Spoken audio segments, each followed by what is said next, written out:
मैं चाहता हूं आप सब सामने देखें।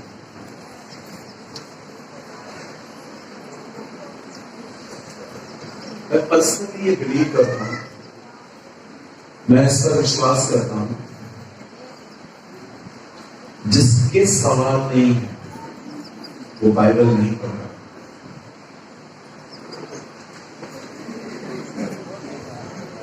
समझ रहे? अगर आपका सवाल नहीं है ना बाइबल में से, इसका मतलब आप बाइबल नहीं पढ़ रहे। क्योंकि जो बाइबल ध्यान से पढ़ता है सवाल करता है। आप समझ रहे हैं? आप इससे कितने लोगों को ये बात पता है कि यीशु से लोग सवाल पूछने आते थे? कभी कभी यीशु सवाल का उत्तर देता था, लेकिन कभी कभी यीशु सवाल पूछने वाले से सवाल करता था। एक दिन एक आदमी आया यीशु के पास और आके कहता है, तुझे ये सब काम करने का अधिकार कहां से मिला? यीशु कहता है, मुझे ये बताओ, यूहन्ना को बपतिस्मा देने का अधिकार ऊपर से था कि मनुष्यों की ओर से? तो साइड में जाके बात करते हैं और आके कहते हैं, हमें नहीं पता। यीशु ने कहा, मैं नहीं बता। कभी कभी वो सवाल का उत्तर देता था, लेकिन कभी कभी वो उनसे सवाल पूछता था, क्योंकि वो हमेशा सवाल के पीछे क्या आत्मा होती थी। एक दिन एक आदमी को सामने वो बीमार को लेके आते हैं और कहते हैं, क्या इसे सबक के दिन चंगा करना ठीक है? यीशु ने जानते क्या कहा, अरे कपटी हो, मुझे क्यों काटते हो? समटाइम कुछ लोग बहुत सीधी बातें करते हैं, बट मोटिव बहुत डिफरेंट होता है। तो यीशु जब देखता था ना कि ये बोल कुछ और रहे हैं, उनके दिमाग में कुछ और है, तो यीशु उनको उत्तर नहीं देता था। लेकिन बहुत बार वो यीशु लोगों को उत्तर देता था। तो मैं क्या करूंगा अभी, मैं एक एक करके आपका सवाल पढ़ता जाऊंगा। मुझे लगा कि कुछ आंसर्स करने चाहिए तो मैं करूंगा, लेकिन कोई आंसर मैं न करूं तो आप बुरा मत मानिएगा। कुछ आंसर्स हम पब्लिकली नहीं बोल सकते, ठीक है? सहमत है आप उससे? चलिए,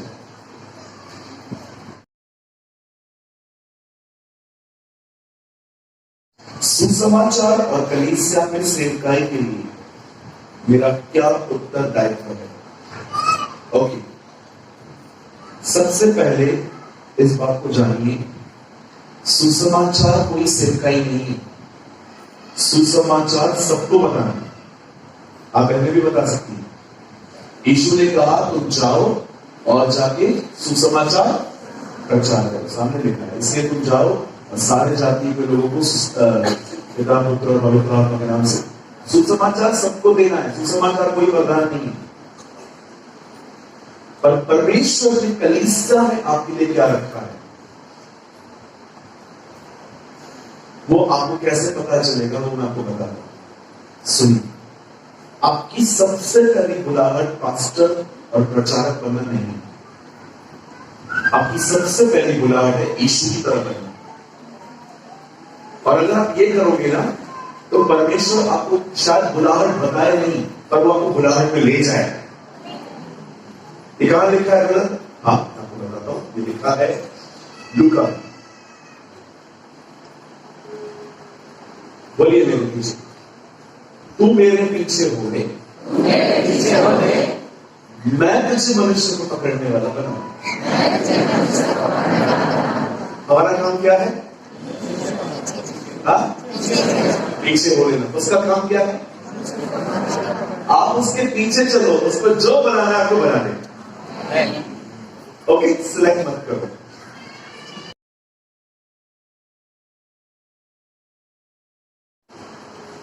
कलीसिया में गलत शिक्षा को कैसे पहचानना? Nice question. 3 बातें बता इसके बारे में। पहली चीज, जो व्यक्ति यीशु से अधिक पैसों का प्रचार करे, कृपया उसे न सुने। आप समझे?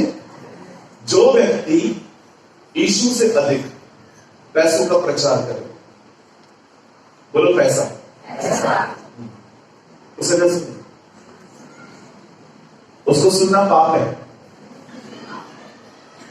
पहली गलत शिक्षा इस तरह पहचाने। दूसरी, जो व्यक्ति सिर्फ अपनी बड़ाई करे, मैं बकरी करेगा, सिर्फ मैं करे, इसको भी मत जोड़ो। तीसरा, यह आजकल बहुत है। पहला मैंने कौन सा बोला? पैसा। दूसरा बड़ा। ओके। तीसरा, जो आपकी पर्सनल लाइफ में इंटरफेयर करे। एक दिन एक पास्टर जी ने, मैं वहीं पर बैठा हुआ था, उनको कॉल आया। एक बहन ने कहा, पास्टर जी मैं शाम को नहीं आ पाऊंगी चर्च में। बोला क्यों? बोला मां आएगी। पास्टर ने बोला ऐसा कैसे है? वो भड़क गए मेरे सामने। शाम को चर्च में उनके साथ था, उस चर्च के अंदर वो प्रचार करते थे, परमेश्वर महान है, परमेश्वर दयालु है, परमेश्वर अनुग्रहकारी है। लोगों को टाइम नहीं है मामा घर पे आने, मामा के लिए सब छोड़ दिया है। मैंने बोला सुबह कौन आया? मामा है, मामा है। अब सर यहां से प्रीच करते, इससे कहते हैं टारगेट प्रीचिंग। क्या बोलते हैं? Target preaching. मैं आपको बताता हूं, मैं यहां से कैसे निकला। मैं टारगेट प्रीचिंग कभी नहीं सुनता, मुझे लगता है कि गलत है। मुझे किसी से भी तकलीफ होती है ना, मैं उसको सामने सामने बैठ के समझा देता। मैं एक आदमी की वजह से यहां से 200 लोगों का मीटिंग खराब नहीं करता। कई लोग क्या होता है ना, हम लोग करते हैं। एक दिन जाते हैं, क्या हुआ, मेरे कलीसिया में मेरी बेटी है, मेरी बच्ची है। मैं अपनी कलीसिया के बहनों को बच्चियां बोलता हूँ, बेटियां बोलता हूँ, क्योंकि सब मुझसे 6-6, 7-7 साल छोटी है। तो एक बेटी है हमारे कलीसिया में। हमारी मीटिंग चालू होती है 7 बजे शाम, 9 बजे पूरी भी हो जाती है। तो ये बहन हमेशा 8:30 बजे आती है और मुझे गुस्सा आता है कि क्या कोई तरीका है इतना लेट। एक दिन जाते क्या किया, मैंने यहां पर खड़े होकर उस बहन को टारगेट बनाया। मैंने कहा लोग एकदम नालायक हैं, समझते नहीं है, वचन का महत्व नहीं है। और जाते एक दिन क्या हुआ, उस बच्ची ने मुझे क्या बताया, सर मैं घर पे अकेली कमाने लगी। मेरे डैडी को पैर की तकलीफ है, वो चल नहीं पाते हैं। मेरा भाई भी नहीं है, मैं अकेले कमाती हूँ, काम पे जाती हूँ, बॉस छुट्टी नहीं देता। 7 बजे निकलती हूँ बॉम्बे से, टाउन तक पहुंचने में 1.5 घंटा लगता है। दौड़ दौड़ के आती हूँ ताकि आधा घंटा कुछ सीख पाऊं। हम क्या सोच रहे थे? उस दिन मैंने समझा, लोगों को न्याय करने से अच्छा लोगों को समझे कि क्या है उनकी दिक्कत। मैं 3 तरह के प्रचारकों को कभी नहीं सुनता। एक जो बहुत पैसा पैसा पैसा मांगते हैं, दूसरा अपनी बड़ाई, मैं इतने देशों में गया, मैं इतने शहरों में गया। एक भाई की सभा में मैं गया था, वहां पर 10 लोग थे। टीवी बता रहे थे, मैं गया था, वहां 100 थे। तो उन्होंने बोला आज मैं मीटिंग में गया था, वहां पर 100 थे। मैंने कहा राइट पास्टर। मैं लोग गिन रहा था, आप उंगलियां गिन रहे थे, तो बराबर है। ये 3 तरह के जो लोग हैं ना, ये चरित्र का प्रॉब्लम है। अब मैं आपको बताता हूं कौन सी शिक्षा मत सुनो। पहली शिक्षा जो आपको कलीसिया जाने से रोके, बॉडी ऑफ क्राइस्ट से जुड़ने से रोके, मत सुनो। आप बिलीव कीजिए, इन दिनों ऐसे प्रचारक उठे हैं जो कहते हैं चर्च जाना जरूरी नहीं है, ऑनलाइन सुनो। हाथ जोड़ना मत सुनो, आप डिसीव हो जाओगे।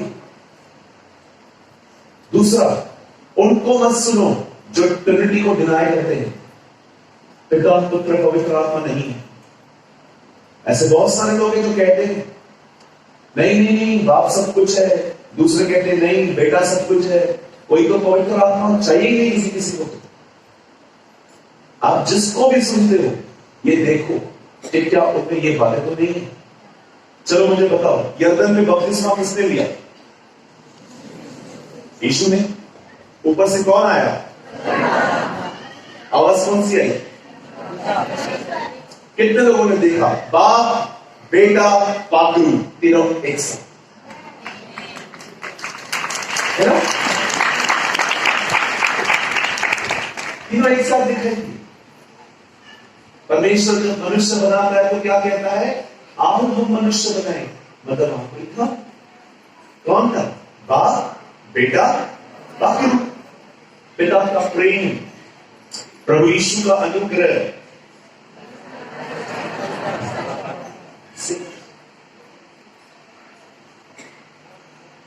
इससे पहचानो गलत शिक्षा क्या है। यूहन्ना कहता है झूठा कौन है?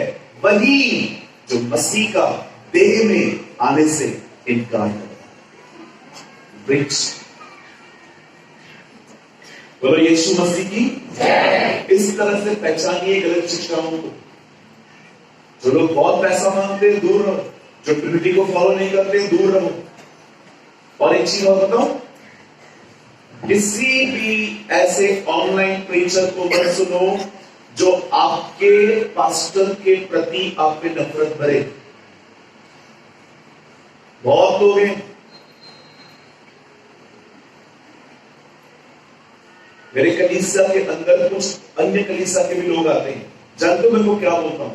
जिस दिन आपकी चर्च नहीं है और उस दिन अगर हमारी चर्च है तो आप आइए, लेकिन जिस दिन आपकी कलीसिया है वहां जाइए। आपके ऊपर किसी ने मेहनत करी है, आप जाइए उनकी मदद करें। मुझे भीड़ इकट्ठी नहीं करनी से। मैं चाहता हूं लोग अपने पास्टर का आदर करें, उनकी इज्जत करें। लेकिन बहुत सारे लोग हैं, हमारे बॉम्बे से भी हैं, आप उनको सुनोगे ना आपको अपने पास्टर से नफरत हो जाएगी। इतनी गंदगी भर देते हैं पास्टर के प्रति। आपका पास्टर ये, आपका पास्टर वो। मत सुनो ऐसों को। एक सच्चा व्यक्ति कलीसिया तोड़ता नहीं है, वो टूटी हुई कलीसिया को बनाता है। आप समझ रहे हैं इस बात को?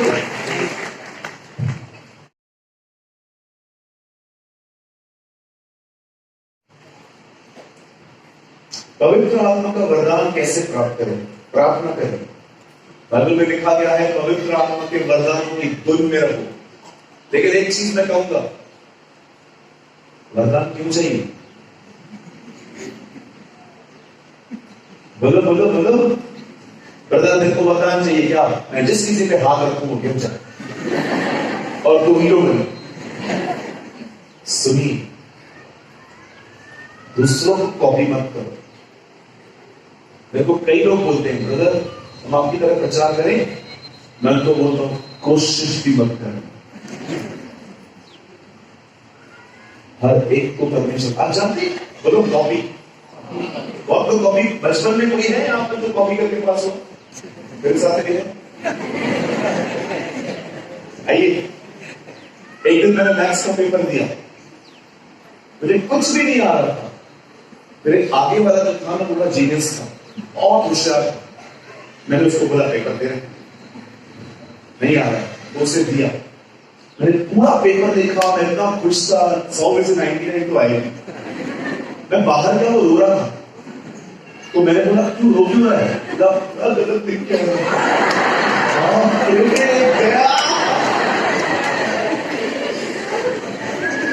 बर्बाद हो गए। हाँ, कॉपी करने वाला सदैव डूबेगा। आप बाइबल, आपको पता है बाइबल में वचन नहीं दिखाऊं मैं आपको। विश्वासी से इस्राएली लाल समुद्र के उस पार गए और जब मिस्र के लोगों ने करना चाहा तो वो डूब गए। कॉपी कैट मत बनो। मैं पढ़ाई में इतना स्ट्रॉन्ग भी नहीं था, इतना वीक भी नहीं था। पढ़ के जाता था फिर भी कॉपी लगती थी मुझे। मेरी कजिन सिस्टर, मेरी चचेरी सिस्टर, उसकी परसेंटेज आई 99 और वो रो रही थी। एक कम क्यों आया? मैंने उसको बोला मेरे को दे दे, मैं 3 साल निकाल लूं। आप बिलीव करो, मैंने 35 मार्क लेके पेड़े बांटे। प्रभु मेरा गवाह है।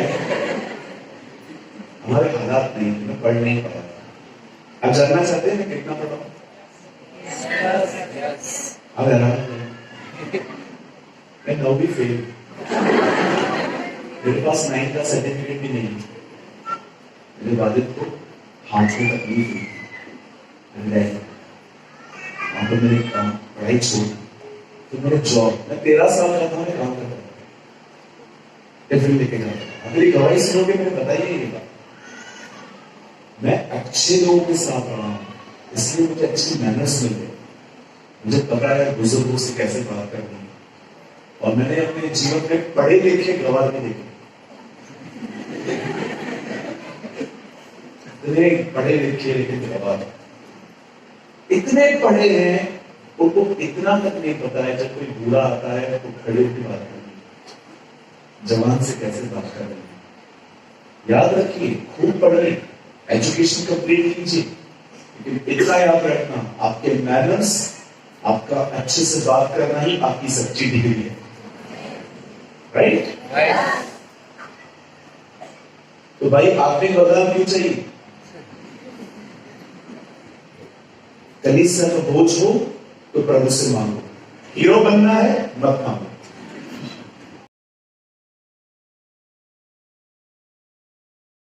गर्लफ्रेंड रखना पाप क्यों है? चलो यार, भाई गर्लफ्रेंड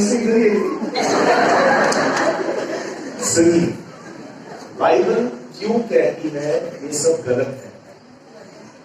याद रखिए, ये सारी चीजें आपके माइंड को ब्लॉक कर देंगी। सवेरे उठोगे, व्हाट्सएप निकालोगे, पहले इसको लिखोगे, गुड मॉर्निंग जान,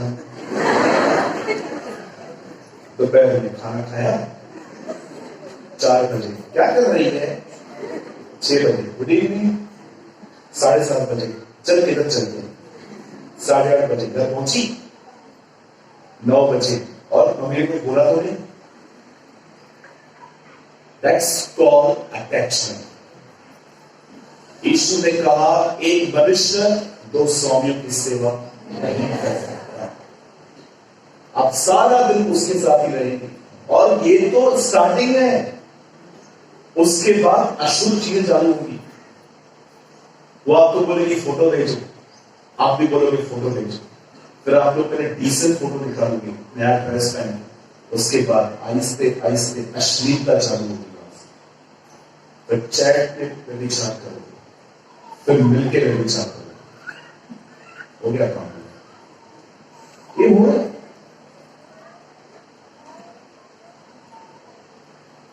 ये हो रहा है। मैंने बहुतों को देखा है, लड़कों को चर्च के अंदर लड़कियों को लाइन मारते। मैं बहुत स्ट्रांग हूं इन बातों में, बर्दाश्त नहीं करता मैं फिर ऐसे लोगों के साथ बैठ के बात करता हूं। मैं बोलता हूं, क्या करना है आपको? अब क्यों आप कलीसिया में काम खराब कर रहे हो? मेरी बहनों, इस बात को याद रखो, इसमें दोनों की गलतियां हैं। कितने लोगों ने तीमुथियुस में ये वचन पढ़ा है? कुछ ऐसे हैं जो दबे पांव घर आते हैं ताकि उन स्त्रियों को वश में कर लें जो अभी अभी मसीह में आई हैं, सत्य को पहचान रही हैं। और जानते हो आप बहनों के लिए क्या लिखा है? कि कुछ बहनें वासनाओं की शिकार होती हैं, हमेशा सीखती तो रहती हैं, पर समय तक कभी नहीं पहुंचती। हमेशा याद रखिए, लड़के और लड़की में हमेशा गैप होनी चाहिए। अपोजिट सेक्स को देखकर भागना नहीं है, लेकिन याद रखिए आपके कुछ लिमिट्स हैं। वो लिमिट्स क्रॉस करोगे, फीलिंग्स बदलेगी, माइंड चेंज होगा। एक चीज और बताना चाहता हूं, आप जानते हो कितने मसीह लोग हैं इन दिनों में अन्य जातियों में शादियां कर रहे हैं? मैंने अपनी आंखों से देखा है। मैं तो शादी में भी नहीं जाता है इनकी। मैं तो बोलता हूं ठीक है, आप करना है करो, प्लीज मुझे आप एक करो। आप बताएंगे शादी हो जाएगी, बड़ों के प्यार करोगे, उनके देवताओं को मानोगे, उनके फेस्टिवल में जाओगे, हर चीज के लिए नाम दोगे, तो कितना टाइम झेलेंगे आप? इसीलिए बाइबल बताती है ये जुआ एक समान होना चाहिए, असमान नहीं होना चाहिए। असमान समझते? जब खेत में जो जानवर हल जोड़ते हैं ना, वो दोनों सेम होते हैं। एक तरफ गधा और घोड़ा नहीं होता, दोनों तरफ या तो गधे ले लो या घोड़े ले लो या काव ले लो, एक समान जुआ होना चाहिए। आप सोचो, आप इतने स्ट्रॉन्ग बिलीवर और आपने उनको रखा है जो प्रभु को जानते भी नहीं है। इवन आपको बताऊं, बॉम्बे में खाने पीने पर प्रार्थना करते हैं ना, लोग हंसते हैं। लेकिन मॉल में था मेरे भाइयों के साथ, भाइयों ने बोला क्या खाओगे? मैंने कहा सैंडविच लेके आ रहा हूं। वो सैंडविच लेके आए। मैंने कहा बेटा मैं शुक्र करता हूं, आपने बहुतों को आज बहुतों ने नहीं खाया पर आपने मुझे दिया, यीशु के नाम में धन्यवाद। मैंने ऐसा कहा। मेरी बात बोले ऐसा नहीं, मुझे बोलते बैकवर्ड का मतलब पीछे बोल दो, मतलब पुराने जमाने के लोग। आपको पता है कुछ लोगों को अधिक ईशु करना भी अच्छा लगता है। मुझे बताइए बहनी क्या करोगे फिर आप? इसीलिए बाइबल मना करती है इन संबंधों में मत जाओ। शादी करने का एक सबसे अच्छा नियम है, अपने पास्टर के पास अपने माँ बाप को भेजो, वो लोग आके कहें कि हमारी बच्ची बड़ी हो रही है, आपकी नजर में कोई है तो हमें बताइएगा। और उनको भी ज्यादा परेशान मत करो, ये बोल दो और प्रार्थना करो। कोई भी अच्छा प्रपोजल होगा वो आपको बताएंगे। ऐसी ऐसी बात है, इंक्वायरी करो, प्रार्थना करो। अगर आपको अंदर में शांति महसूस हो रही है आगे बढ़ो। चलो बताइए, रेबेका को जब एलियाजर ने चूड़ियां पहनाई तो उसे क्या हुआ? चलो चलो चलो चलो, क्या कहा उसने? मेरे घर में बात करो पहले। गर्लफ्रेंड रखना पाप क्यों? भाई ऐसे मत करो।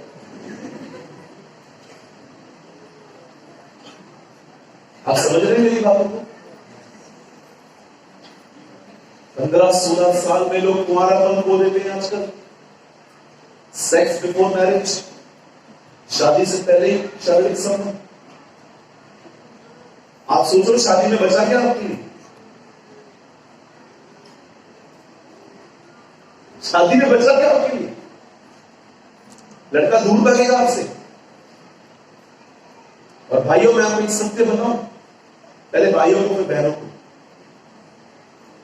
विश्वास करो मेरे भाई, लड़कियां जैसे फेसबुक पे दिखती है वैसे रियल में नहीं दिखती। धोखा है ये, धोखा। वो कभी कभी क्या होता है, कुछ लड़कियां तैयार होती, मेकअप वगैरह जो भी लगाती है, चूना जो भी पता नहीं क्या बोलते हैं, जो भी करती है, चूना वूना जो भी लगाती है, वही फोटो निकाल देती है और वो फेसबुक पे डाल देती है और हम पागल। कुछ समझ में नहीं आता, फोटो देख के प्यार होता कैसे? और मेरी बहनों में आपसे एक सवाल पूछना चाहता हूं, याद देखिए, दूसरा सोशल मीडिया पर भी क्लियर कर देता हूं। जिस भाई को आप जानते नहीं है उसका फ्रेंड रिक्वेस्ट आप एक्सेप्ट क्यों करें? और तुम लोग जिसको जानते नहीं हो उसको भेजते क्यों? आपको पता है कितने डिवोर्सेस हुए हैं आजकल बिकॉज ऑफ फेसबुक? एक लड़का जो प्योरिटी में जीता था, वहां पर किसी से मिला, दिमाग खराब हुआ, आप में चले आए दिन ये केसेस होते हैं। धन्य है वे जो फेसबुक पे नहीं, धन्य धन्य धन्य है वे जो व्हाट्सएप पे भी नहीं, और मुबारक है वो जिनके पास फोन ही नहीं।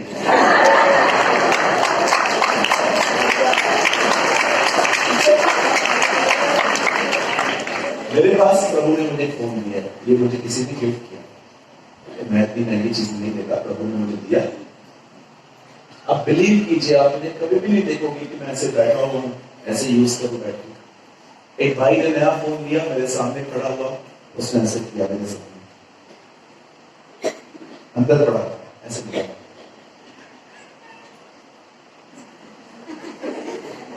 एक बार,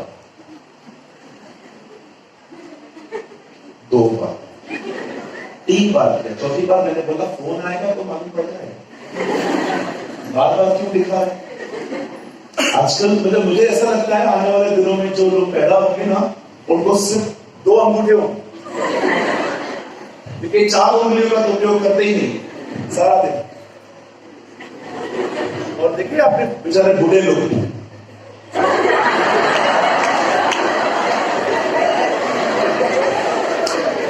तो बेचारे मेरे पिताजी को फोन दिया था एंड्रॉइड देखिए वैसे कर रहे।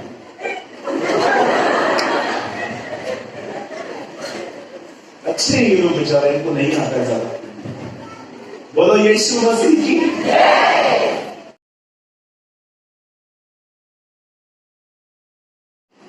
क्या एक व्यक्ति को एक कलीसिया की सदस्यता जरूरी है? चर्च पे डिपेंड करता है कि कुछ चर्चेस में अगर आपको रहना है तो इस सिस्टम को फॉलो करना पड़ेगा। कलीसिया पे निर्भर करता है।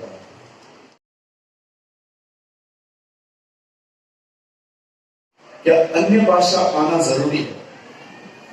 अन्य भाषा आती नहीं है सर, वो खुदा देता है। कुछ लोग बोलते हैं बोल बोल बोल चालू कर, एक मास्टर ने जैसा बोल बोल बोल, मैंने बोला कुछ आ ही नहीं रहा क्या? नहीं बोल बोल, मैं बोला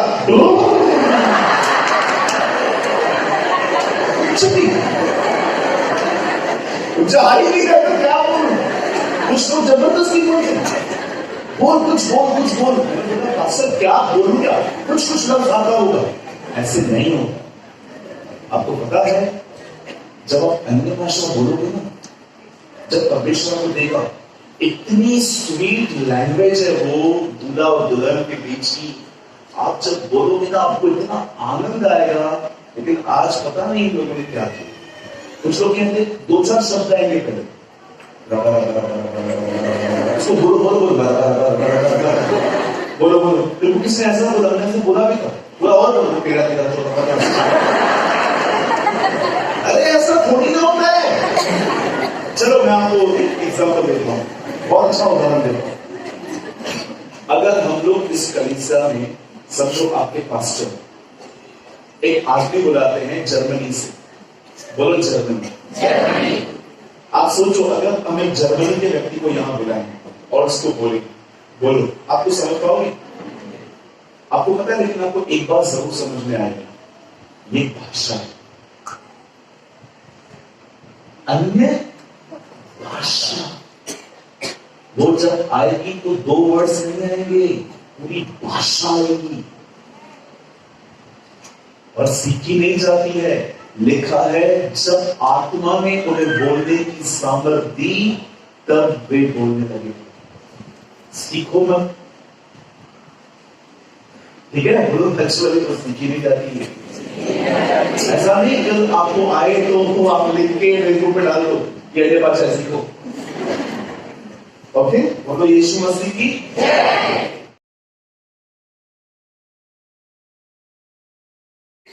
एक गीत है, आप पवित्र आत्मा हमारे अंदर, जब वो हमारे अंदर है तो क्यों बुलाते हो?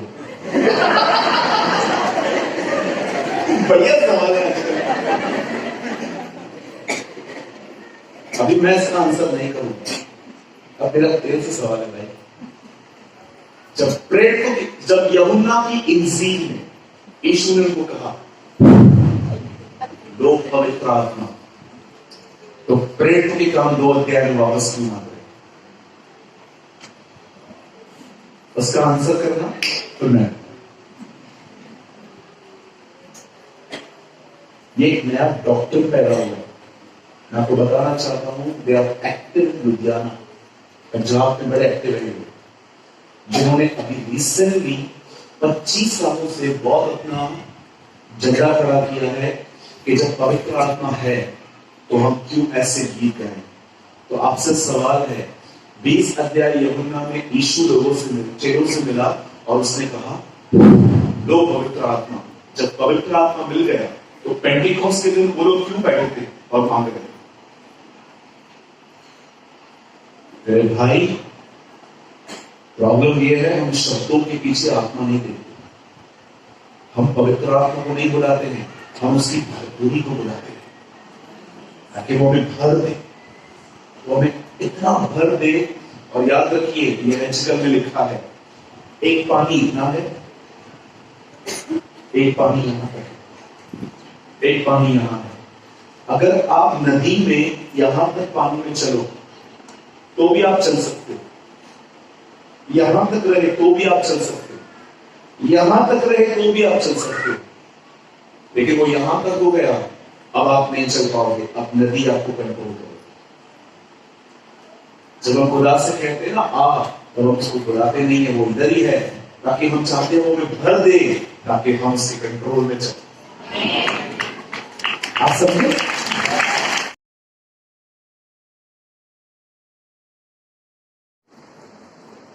मैं निर्णय लेता हूं कि मैं प्रभु के साथ चलूं, लेकिन मैं चल नहीं पाता। वेरी ऑनेस्ट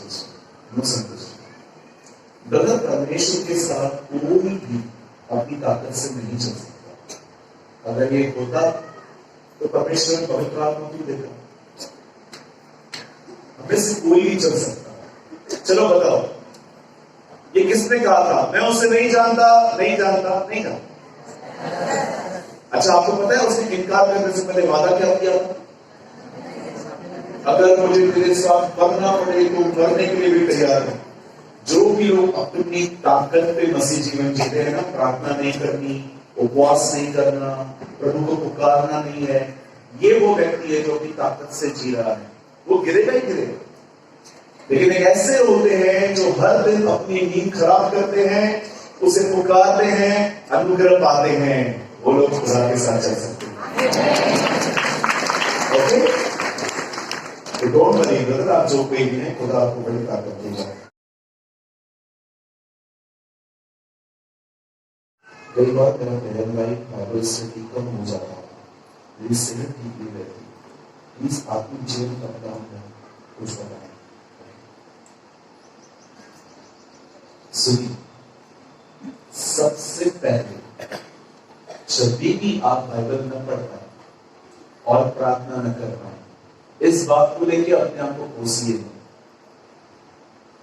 अपने आप को कंडेम मत कीजिए। हमेशा याद रखिए, परमेश्वर का प्रेम मनुष्य की भक्ति पर निर्भर नहीं है। आप जब नीचे थे तो भी वो आपसे प्रेम करता था, अब आप सब कुछ बन गए हो तो भी वो आपसे प्यार करता है। पहले मैंने ये बेस बना कि मेरा परमेश्वर मेरी भक्ति के हिसाब से मुझसे बात नहीं कर रहा। सेकेंड थिंग, अगर आप ये देख रहे हो ना कि आपकी प्रेयर लाइफ और बाइबल स्टडी कम है, तो उसके दो कारण हो सकते हैं। एक, ध्यान का भटकना, और दूसरा सुस्ती। अब आप देखो इन दोनों में से आप कहां हो? सुस्ती में हो तो आपको फास्टिंग करनी चाहिए, और अगर आपका ध्यान भटक रहा है तो मैं आपको कहूंगा कि चर्च के विश्वासियों के साथ संगति करो। ये दो कारण हैं जिससे आप रिस्टोर हो सकते हो। बाइबल में ऐसा लिखा गया है, 10 कोयलों में से अगर आप एक निकाल दो तो वो ठंडा हो जाता है, लेकिन 9 कोयलों में ठंडा डाल दो वो भी गर्म हो जाएगा। ये बहुत जरूरी है कि आप उन लोगों के साथ संगति करो जो परमेश्वर के वचन में दिन और रात रहते हैं। और सुनिए, आप जो भी हैं,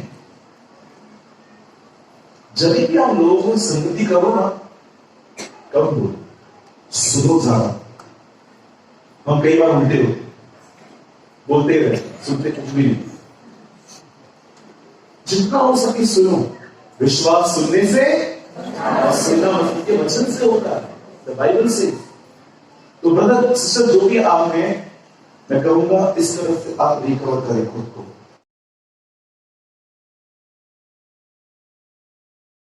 शिष्य या चेला यीशु के पीछे जब चलेगा तो क्या मिलेगा?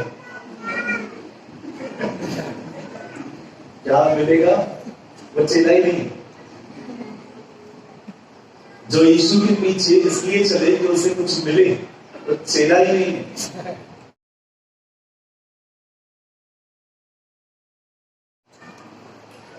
एक धनी को प्रभु ने कहा स्वर्ग के राज्य में आना कठिन है, ऐसा ओके।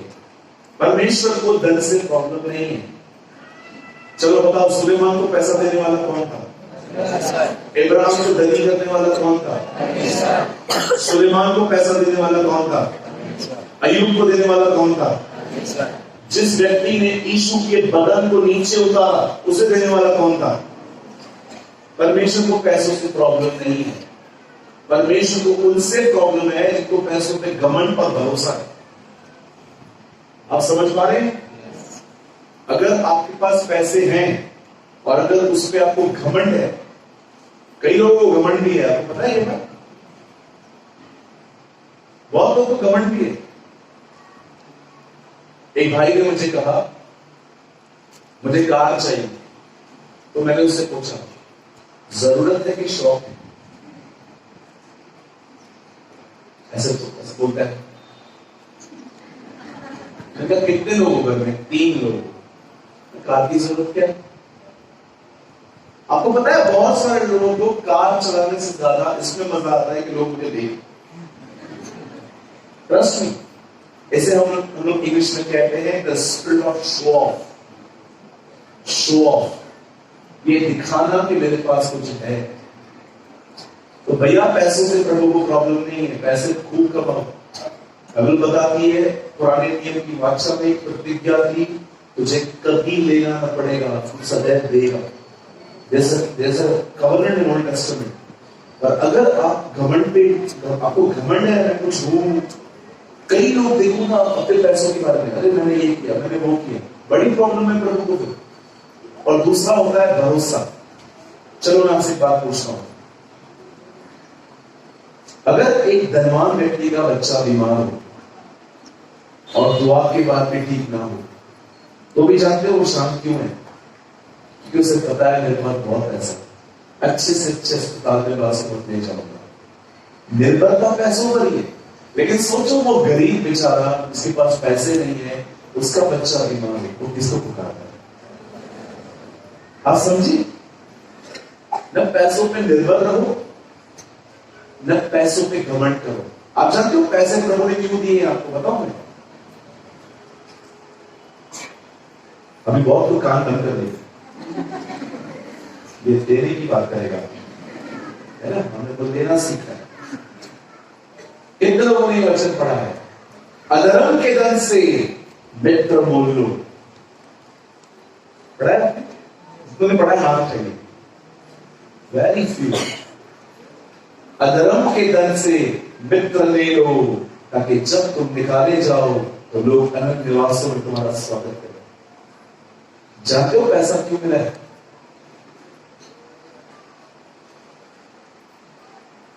ताकि आप दूसरों के साथ भलाई कर सकें। मैं ये पर्सनली बिलीव करता हूं कि इस अंतिम समय में परमेश्वर किसी को भी विदाउट रीजन रिच नहीं करेगा, किसी कारण से करेगा।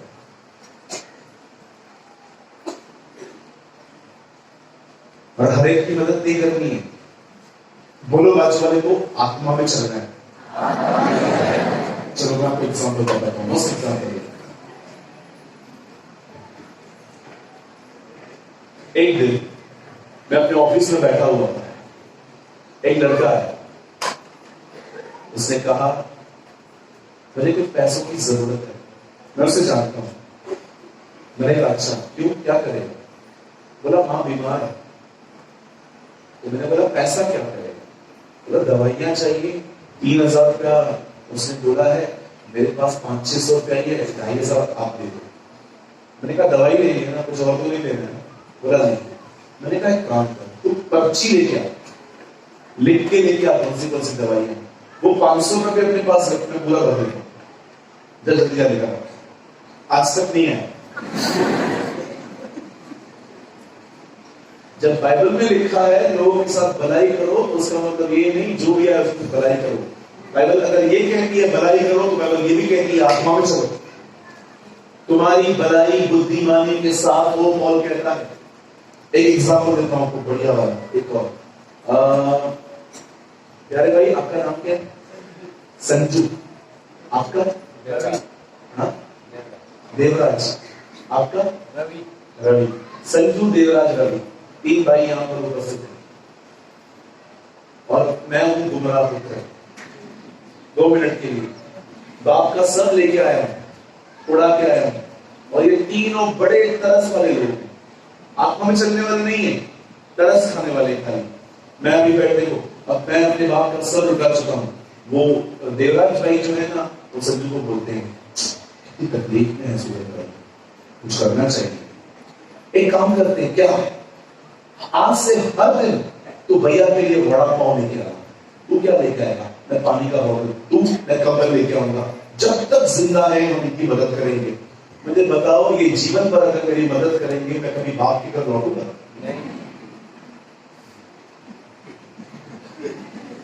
आप जानते हो कभी कभी परमेश्वर आपको रोकता है ताकि सामने वाला खुदा की तरफ करे। बोलो यीशु मसीह की। ये लोग समझ पा रहे हैं? इस सब की मदद नहीं करनी है। बोलो भावनाओं में नहीं बहना है। लोगों भाई लोग बहने बोलो, आपको बड़ी प्रॉब्लम होती है। बोलिए भावनाओं में नहीं बहना है। हाँ, कोई भावना बह रहे हैं इधर? रुकिए, भाई लोग चुप रहेंगे। जितनी बहने इस पूरे ग्राउंड में, बोलिए मेरे पीछे, भावनाओं में नहीं बहना है। Praise the Lord. बहनों का सबसे बड़ा प्रॉब्लम बताओ, जानना चाहते हैं? कोई जूता तो नहीं मारेगा? बहनों का सबसे बड़ा प्रॉब्लम, दुखी भी जल्दी, खुश भी जल्दी। सबसे बड़ा प्रॉब्लम है यहाँ पे। इसको मेंटेन करो। इतना जल्दी खुश 2 मिनट के बाद।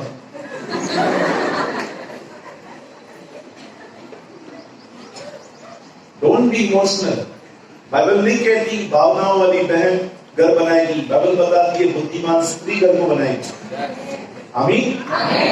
और भाइयों, एक चीज आपको मैं बोलूं, जोर से बोलोगे? बोलो, नजरें हमेशा शुद्ध रखनी है। ये 5-6 लोग ही बोल रहे थे, इधर तो कोई नहीं बोल रहा था। बोलो नजरें।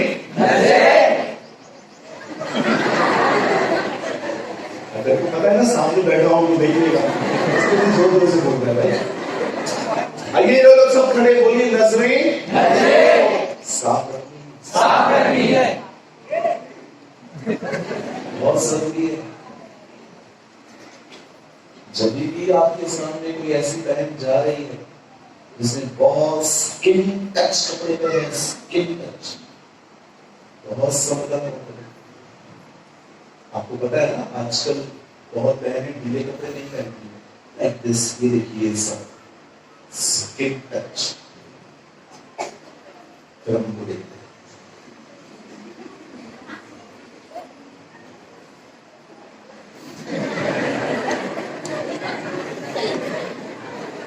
हमको देखिए, हमको देखिए, हमको देखिए। मेरी बहन है वो।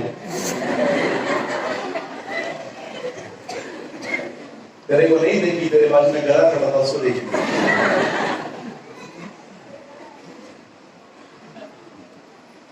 ये मेरी सलाहें हैं, सलाह है। इतने लोगों ने पतरस में पढ़ा है, उनके आंखों में व्यभिचार ऐसा हुआ। पतरस कहता है कुछ लोगों की आंखें ऐसी होती है जो वहीं पर टिक जाती है जहां पर कुछ गलत है। बच्ची,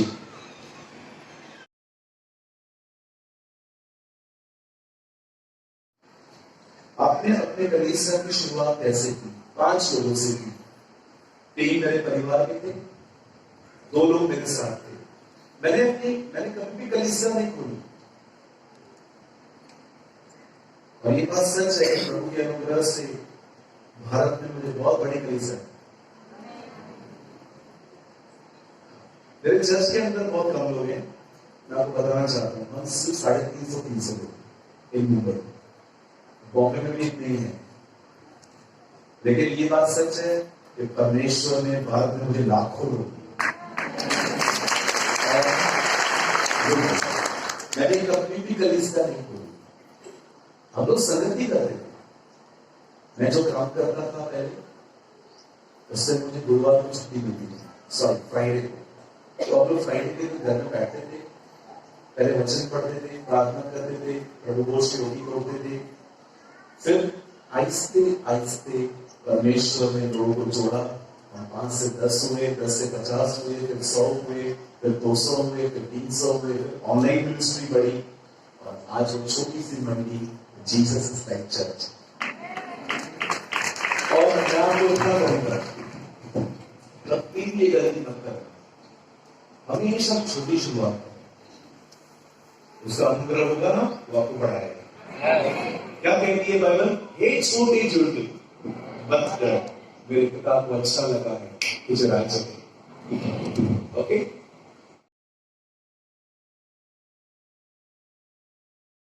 कितना का सवाल है ये? मुझे पता है ये बहुत होगा, इसमें भी सुनिए। अगर आपको लगता है कि परमेश्वर आपसे ऐसे बात करेगा, सूरज, ए सूरज, आप गलत हैं। बहुत लोग खुदा को ऑडिबली सुनने की कोशिश करते हैं, बहुत टाइम लगता है इसमें। सबसे पहले परमेश्वर आपसे बात करता है अपने वचन के द्वारा, बाइबल रीडिंग करते टाइम। और सुनिए, जब आप प्रभु का वचन पढ़ो तो सबसे पहले खुले हृदय से पढ़ो। एक जगह पे लिखा है मांगो तो तुम्हें दिया जाएगा, वो मेरे लिए है। उसके नीचे लिखा है अपना क्रूस उठाओ, वो पास्टर के लिए है। उसके बाद लिखा गया दशमांश दो, नहीं ये मेरे लिए नहीं। ये ऐसे लोग होते हैं, आपने कभी देखा है किसके घर में आप गए और वहां पर ऐसी पेंटिंग लगी हुई है जिसमें लिखा है मेरा परमेश्वर बसंत करने वाली आग है? कोई नहीं लिखता। सब लिखेंगे आज से मैं तुम्हें आशीष देता रहूंगा, मांगो तो तुम्हें दिया जाएगा। हम लोग है ना बहुत चूजी है, बहुत चूजी। जो अपने को ठीक लगता है ना वो हमारा है, और जो भी कठिन है ना वो पास्टर को दे। एक बहन ने मेरे फोन करके कहा भैया मेरे लिए उपवास करो। मैंने कहा तकलीफ में तू भूखा मैं मरूं?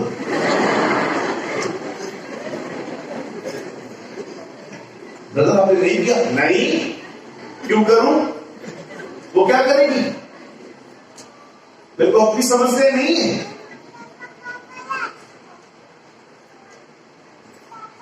आप समझ रहे हो मेरी बातों को? करना चाहिए, ऐसा नहीं है, लेकिन मैं आपको समझाना चाहता हूं। कुछ लोग है ना कुछ चीजों को नहीं समझ पाते। सबसे पहले इस बात को याद रखना, listen, the sincere students of the Bible, जो भी परमेश्वर के वचन के एक अच्छे विद्यार्थी हैं, सबसे पहले परमेश्वर आपसे अपने वचन के द्वारा बात करेगा। और अगर आपने उस वचन का पालन किया, चलो मुझे एक बात बताइए, याद है सब?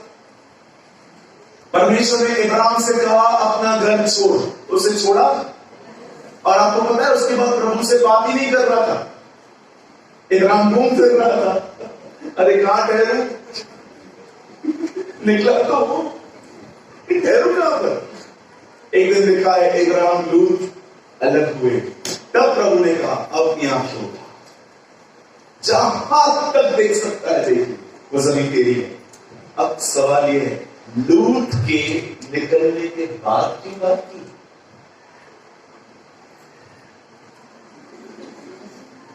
कई बार जानते हो खुदा क्या कहता है, इन चीजों को छोड़। जैसे छोड़ोगे ना उसकी आवाज आपके लिए और क्लियर होनी चाहिए। और परमेश्वर बहुत साफ है बोलने में। बोलो, आवाज सुनने के लिए बलिदान करना पड़ता है। चलिए बताइए, ये आवाज इब्राहिम ने कब सुनी? अपने बेटे को मत मार, जब वो उसे मारने ही वाला था। आपने देखा बलिदान किस समय होना चाहिए? परमेश्वर कभी भी किसी से डायरेक्टली बात नहीं करता है ऐसे। वो सबसे पहले आपको वचन देता है, आपको वचन से बात करता है, ये कर। जैसे जैसे आप उसके वचन का फॉलो करते जाएंगे ना, पालन करते जाएंगे, आप उसकी आवाज को बहुत क्लियरली और लास्ट में आपके लिए जानते क्या हो जाएगा उसका आवाज? पढ़ाया आपने प्रकाशित को, आपने पहला अध्याय, मैंने उसकी आवाज को तुरही के समान से। सोचो अगर मैं यहां पर तुरही बजाऊं और आपको नहीं सुनाई दे तो प्रॉब्लम तुरही में है कि आपके कान में? आपके कान में। परमेश्वर बात करता है लेकिन अंदर प्योरिटी बहुत जरूरी है। 2 मिनट आखिरी, क्या देखिए, आपके लिए आज एक होमवर्क है। चलेगा? मैं होमवर्क दे सकता हूं? yes. आप करेंगे? yes. चलो, आप ये पूरा हफ्ता मरकुस की इंजील पढ़ें और आप चेक करना जो मैं बोल रहा हूं है कि नहीं। आप पूरा मरकुस पढ़ लो। पहले के 6 अध्याय आप पढ़ोगे ना तो उसमें आपको पढ़ने को मिलेगा यीशु ने 5000 लोगों को खाना खिलाया, तूफान को शांत किया, बीमारों को चंगा किया, दुष्ट आत्माएं निकाली। और जानते हो बिल्कुल 7 अध्याय में आप पढ़ के देखना, वहां पर लिखा है यीशु ने हृदय पर शिक्षा दी। जो मनुष्य के मुंह से आता है वो अंदर से आता है, वही इंसान को अशुद्ध करता है। जो वो खाता है वो उसे अशुद्ध नहीं करता। और 7 अध्याय के बाद आप पढ़ो, आपको मिलेगा यीशु ने पहले कान खोले, अंधी आंखें खोली। क्यों? पहले क्यों नहीं? बातें क्यों?